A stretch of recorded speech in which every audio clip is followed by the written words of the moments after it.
Today, I'm really pleased to welcome Sarah Margo. Sarah was the recipient of our first Helen Marston Compassionate Advocacy Award, working on a legal reform project. Can I ask you to introduce yourself, Sarah? Sure. Hello. So thank you, Rachel, and thank you to HRA for the chance to chat today. So my name is Sarah Margo, and my background is in animal law. And that's all about working towards animal protection through legal means. It kind of takes shape in various ways. So working with the laws we've got, there's community education, there's providing legal advice or representation, or supporting animal charities and organizations. But I'd say the most work comes from trying to change the law. So many animal lawyers work in advocacy and campaigns, and ultimately seeking law and policy reform. And this is really important because, unfortunately, our existing animal law framework offers very little protection for animals, and in fact, it really just facilitates their use. Yes, yeah, and I'm assuming we'll go into this. This applies to animals in research as well. It does. Yeah. Well, for the benefit of our listeners, Sarah's been working on a project which has been formulating a strategy for HRA to identify priorities for legal reform and how we may seek to obtain that legal reform, and a toolkit that we can use to implement that. May I ask, Sarah, what was your motivation for applying for the Helen Marston Compassionate Advocacy Award? Sure. Well, firstly, Helen Marston was a remarkable advocate for animals, so it's an honour to undertake any work and tribute to her. And especially work to take on a deeply problematic industry.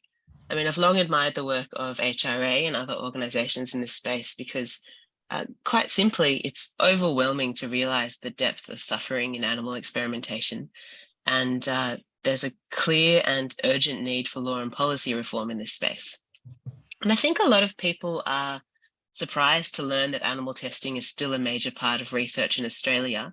And then they're shocked to learn that certain experiments that seem archaic still go on as a matter of routine practice.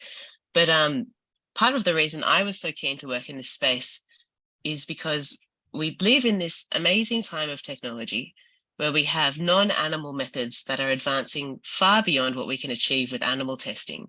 And these alternative technologies are producing better outcomes for human health, and they're doing so more efficiently and without the cruelty. So the science is on side, the public is on side, it's better for human health, it's better for the economy. This is one of those very few areas where everything is aligned and there's a realistic solution. It's ready to go and it benefits all parties. So I guess this space feels hopeful. It feels like there's a real chance to get serious reforms through and just get us one step closer to transitioning away from using animals for research. Thank you. And that really leads on to my next question, actually, which is, I'm interested to know a bit more about the priority areas that you've identified for reform for HRA to work on, and how and why these areas were selected out of the many areas that we could be working on. So even though, like we just said, we talked about, the time is ripe and it does make perfect sense, it's still a challenge to get Australian governments to embrace reform. I don't know exactly why that is. There's this bizarre reluctance on behalf of lawmakers to change the way things are done. Perhaps we're too conservative, perhaps we have too much faith in tradition, or, something about fear of losing votes. Or maybe it just comes down to stubbornness and not wanting to concede that respect for animals is legitimate, because that also means conceding that the way we've treated them to date is not. Yes. So in identifying priority areas for reform, it was really a matter of assessing each issue for its, I guess you could say, its balance of impact and feasibility. So nothing overly ambitious like end all research now or animal research now, even though that would be fantastic. Yeah. but going for still impactful but realistic goals. So some things that seemed incontrovertible. So, for example, banning certain very cruel tests like smoking tests and swim tests, which have, those have been scientifically shown to be ineffective, and they've already been shunned in many jurisdictions overseas and are not used by a growing list of big pharma companies. And then there were quite a number of other priority areas, but I'll just give a couple more examples. one we focused on was transparency. And quite simply, we don't know how many animals are used and for what, and this is crucial for industry oversight. And it's part of dismantling this blind belief that animal testing is rarely used, and when it is, that it's adequately regulated. And then, of course, solutions-focused advocacy is also very important. So a priority area identified was funding and legislative support for alternatives. That's alternatives to animal testing. And that's important so that we can give the industry a clear pathway out of this and so that they can transition away. Well, thank you very much. And from delving deeper into the regulatory framework around animal experimentation, what would you describe as its greatest limitation in protecting animals from harm? So I think there are a lot of problems with the regulatory framework, but one of the biggest limitations is its dependence on self-regulation. Yes, yeah. So when it comes to animal testing, each university or research facility itself, they set up an internal animal ethics committee, which is then responsible for determining what animal research can occur and what is considered, in quotation marks, ethical. So when really a lot of what happens to animals in research would actually constitute animal cruelty under our laws, were it not for the operation of exemptions and defenses for that research. So you've got sentient animals that are being subjected to what would otherwise be a criminal offence, but as long as the research facility has a license to operate and the go-ahead from an internal ethics committee, then the research is considered lawful. And I'd say this kind of work desperately needs external oversight and enforcement. And it's especially problematic given that some institutions self-regulate, but also derive income or profit from the use of animals. So there's a very serious conflict of interest, for example, if an institution is associated with an animal breeding facility. And those kinds of conflicts arise all of the time, especially in animal ethics committees and that system of approval for research. Yes, that self-regulation, yeah. Exactly. It becomes more administrative rather than held to a standard that could enliven criminal law. Yes, that's interesting actually, because we did an interview previously with a member of an animal ethics committee, and they mentioned some similar points about the self-regulation and the limitations of the animal ethics committees in making decisions. And I think it's very important work for people who are on animal ethics committees, but they just come up against a lot of obstacles in trying to get their perspective across or trying to prevent research, essentially. Yeah, so you're suggesting really the framework needs a independent body beyond that to better regulate that system so it's more independent. Absolutely. Yeah, thank you. And as I mentioned, you've been putting together a toolkit to present to HRA that we can use for this area of our work, which is very important for us. And one of the key resources you have developed is focused on the need for a review of the Australian Code for the care and use of animals for scientific purposes. And we intend to be using this widely as a priority campaign. So in your opinion, why is this review needed? Well, the Australian Code is the national set of guidelines for animal research. It's not enforceable by itself, but it does dictate the minimum standards for animal research. And then the states and territories come along and they implement and enforce the code to various degrees. It's kind of at their discretion. So the code does have teeth in those jurisdictions where compliance with the code is mandatory, and that's places like Western Australia, Queensland, and Tasmania. And it also has teeth in regards to any research that's funded by the NHMRC. So all NHMRC funded research has to comply with the code. So, and there's a lot of that, it's not insignificant. So any change to the code or update there would impact a lot of research across Australia. But the biggest issue with the code is that it sets our minimum standards, but it's completely out of date. I mean, it hasn't been reviewed for 10 years, which is a long time when you consider how rapidly our scientific knowledge has advanced in the last decade. We're not looking at the same industry that we had 10 years ago. And other countries have far surpassed Australia already. And in many regards, we're lagging behind not just international jurisdictions, but even our local states and territories, and behind community sentiment. So, for example, a lot of people in Australia would support giving animals a kinder life after research, yet the code still doesn't require rehoming or retirement. And we really need to look to some kind of national guideline to make sure that this inconsistent raft of legislation across Australia is lifted harmoniously, and that animals across the country enjoy a better quality of life. Thank you. And HRA, we often hear that the defence that there is a robust regulatory framework for protecting animals used in science in Australia, which prevents unnecessary suffering. And we do receive this standard response several times a year. How would you respond to this claim, having conducted this project for HRA? I think we generally place a lot of faith in our legal systems. And this might be because we expect, rightfully so, that any use of animals that knowingly causes harm would be tightly regulated. But unfortunately, that's just not the case when it comes to a lot of animal use industries. And it's no different for the regulation of animal testing. I think, like I said in the beginning of this chat, a lot of our animal law exists to facilitate animal use rather than protect animals. And there's a lot we could talk about here, but to really just focus on that false sense of security, I'll spend a few minutes on the 3 R's. Mm-hmm. So the 3 R's are, for our listeners, they're replacement, reduction, and refinement.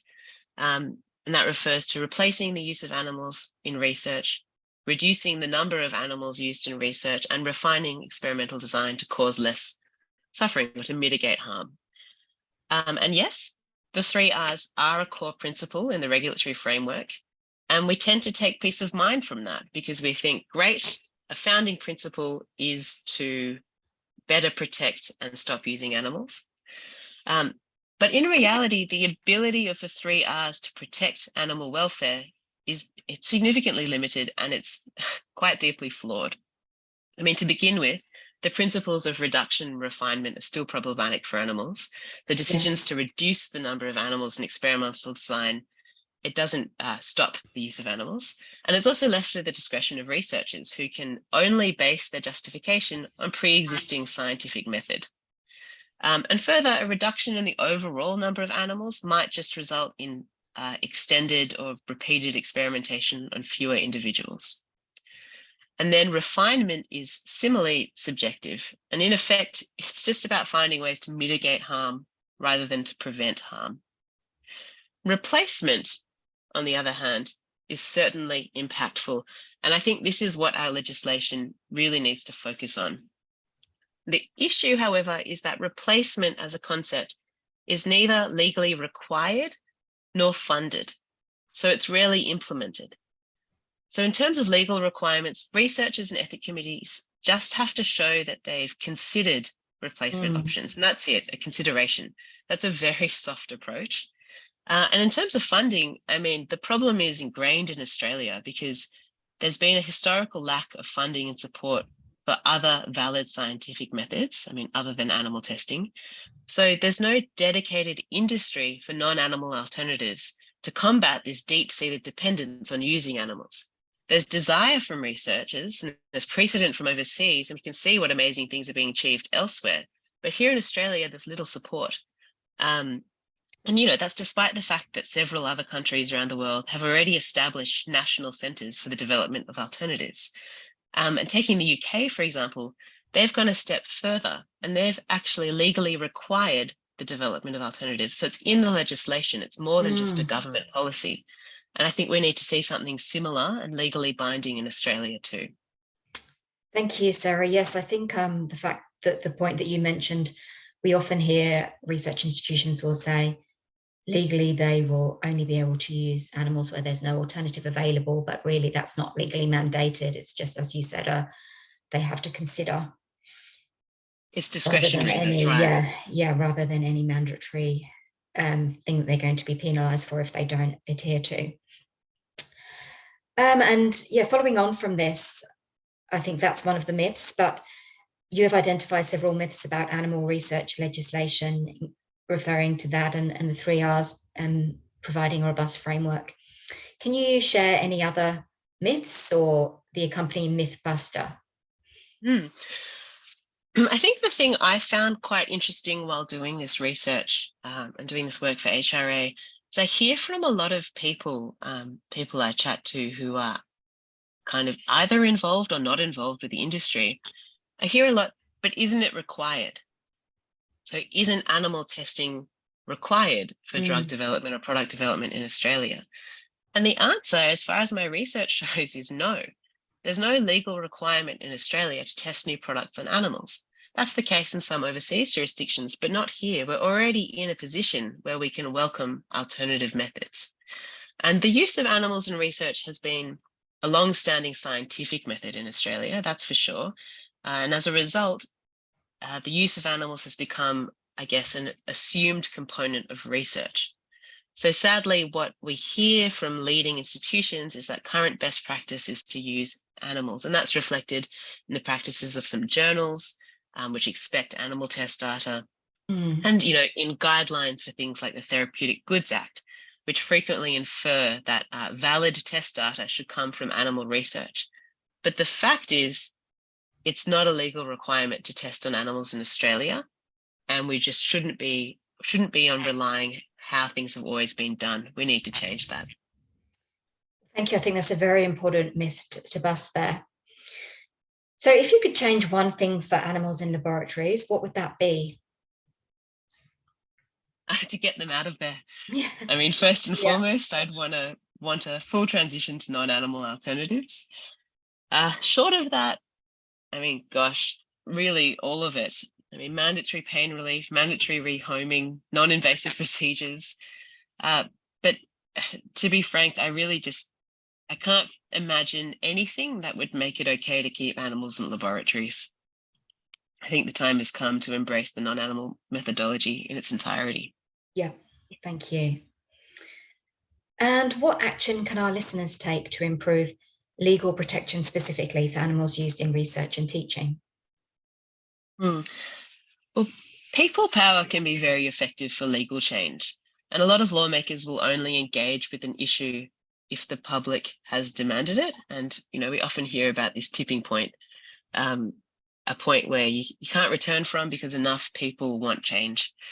And so, for example, some of the successful HRA campaigns have depended on public petitions to change practices, like getting university students to petition for an end to forced swim testing.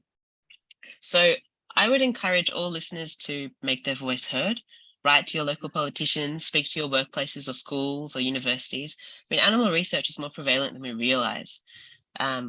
There's animal research, research in all levels of schooling, universities, wherever you work.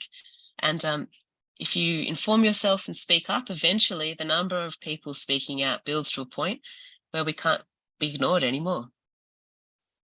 Yeah, thank you.